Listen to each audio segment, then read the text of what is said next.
بسم اللہ الرحمن الرحیم۔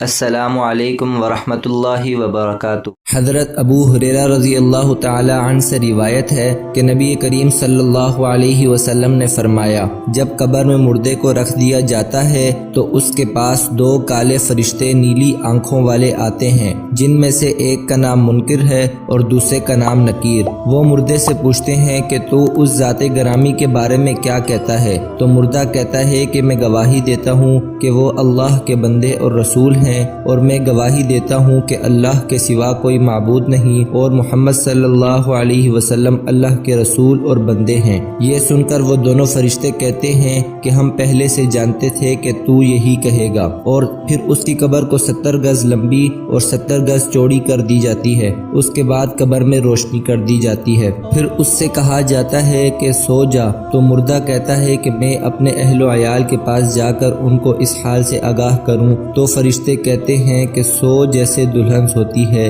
کہ جس کو صرف وہی شخص جگا سکتا ہے جو اس کے اہل و عیال میں سب سے زیادہ محبوب ہو۔ تو وہ سو جاتا ہے یہاں تک کہ خدا تعالی اسے اس کی قبر سے اٹھائے گا۔ یہ حال مومن کا ہوگا، اور اگر مردہ منافق ہوگا تو فرشتوں کے جواب میں کہتا ہے کہ میں نے لوگوں کو جو کہتے سنا تھا اسی کی مثل میں بھی کہتا تھا، خود میں کچھ نہیں جانتا تھا۔ تو فرشتے کہیں گے ہم جانتے تھے کہ تو ایسا ہی کہے گا۔ پھر زمین کو حکم دیا جائے گا کہ اس کو دبا، تو وہ دبائے گی یہاں تک کہ اس کی پسلیاں ادھر کی ادھر ہو جائیں گی۔ تو اسی طرح وہ ہمیشہ عذاب میں مبتلا رہے گا یہاں تک کہ اللہ اس کو اس کی جگہ سے اٹھا لے گا۔